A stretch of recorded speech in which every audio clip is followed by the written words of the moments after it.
Olá, sétimo ano, tudo bem com vocês? Espero que sim. Estamos iniciando hoje a correção da nossa semana 4 do PET 5 de História e vamos finalizar o nosso PET. O tempo está passando rápido, né, gente?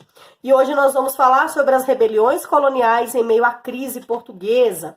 Nós vamos falar sobre algumas revoltas que estavam acontecendo no Brasil no século XVII, ok? Especificamente, nós vamos falar de duas revoltas, que é a revolta dos Beckmans, são os irmãos Beckmans, né? Que vai acontecer no Maranhão, e a revolta dos Mascates, que acontece em Pernambuco, entre Olinda e Recife. Vamos lá? O Nordeste brasileiro foi centro econômico do Brasil colônia, no período em que o açúcar era o principal produto exportado pela sociedade brasileira.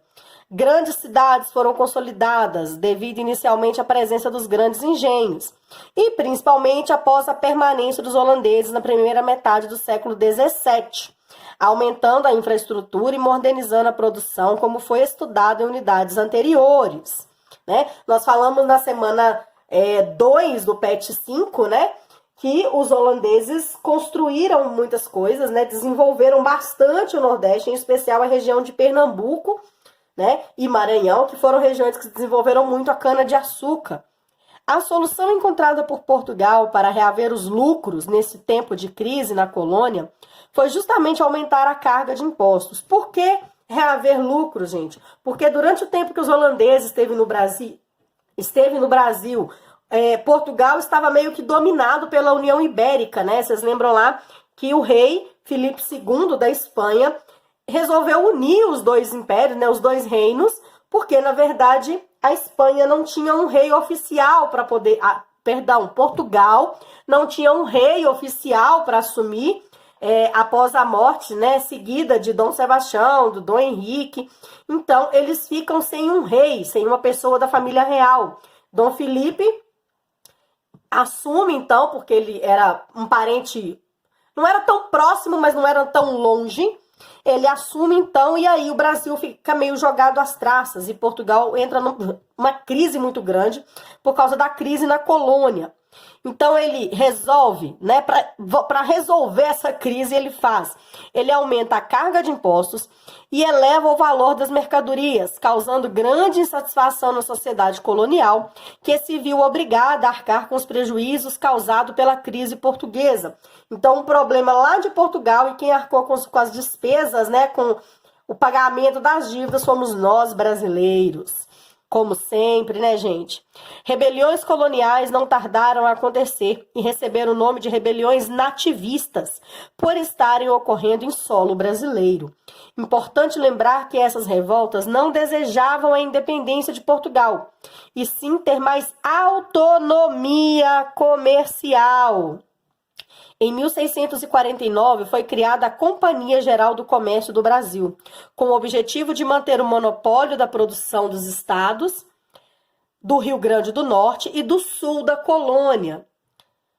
Em 1682, foi criada a Companhia de Comércio do Estado do Maranhão, que tinha como missão abastecer a região com 500 escravos anuais, além de ter o monopólio sobre tudo que era produzido, ou seja, dominar o que era produzido nesta região com 500 escravos anuais, além de ter um monopólio sobre tudo que era produzido nesta capitania, comprando dos locais e fornecendo outras mercadorias.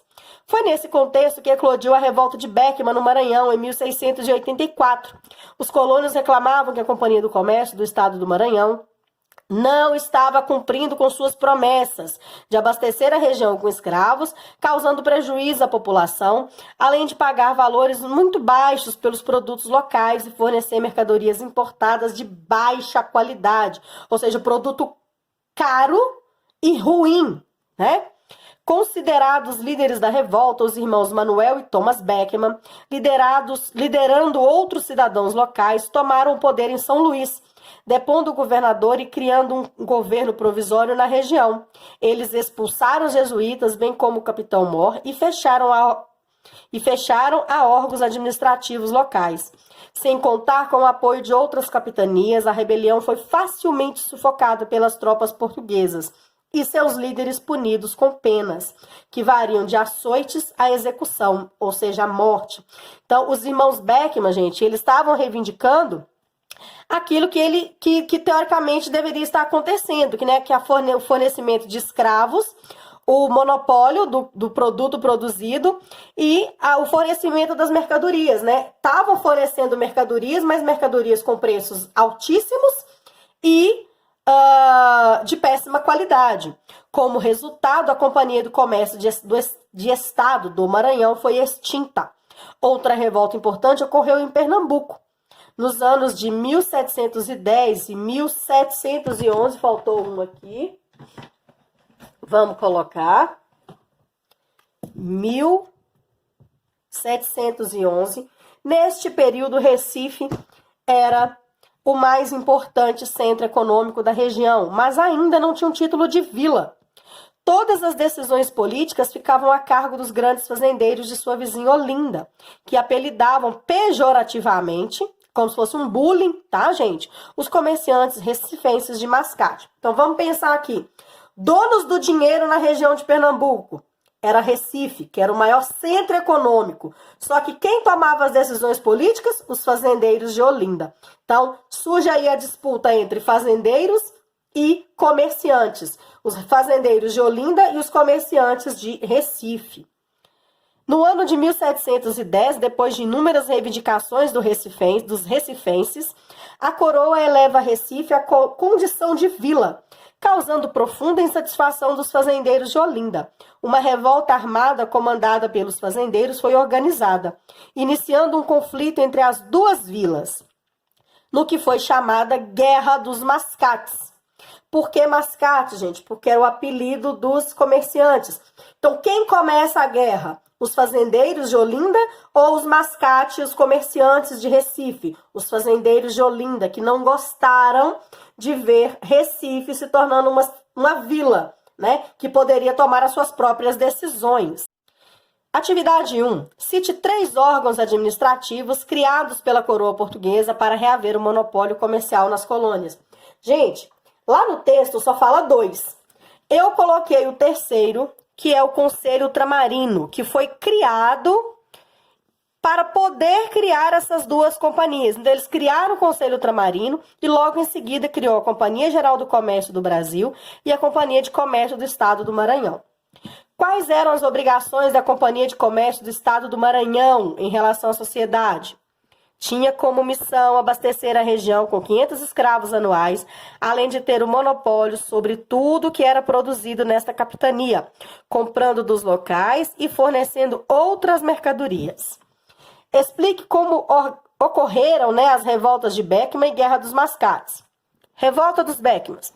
Os colonos reclamavam que a Companhia do Comércio do Estado do Maranhão não estava cumprindo com suas promessas de abastecer a região com escravos, causando prejuízos à produção, além de pagar valores muito baixos pelos produtos locais e fornecer mercadorias importadas de baixa qualidade. Guerra dos Mascates. Ela ocorreu em Pernambuco nos anos de 1910 e 1711. Então, 1710 e 1711. Entre Recife, Mascates e Olinda fazendeiros. Depois de inúmeras reivindicações dos recifenses, a coroa eleva Recife à condição de vila, causando insatisfação dos fazendeiros de Olinda. Uma revolta armada comandada pelos fazendeiros foi organizada, iniciando um conflito entre as duas vilas. Depois de um ano e com auxílio de tropas reais, os mascates saem vitoriosos e Recife é elevada à condição de sede da capitania de Pernambuco.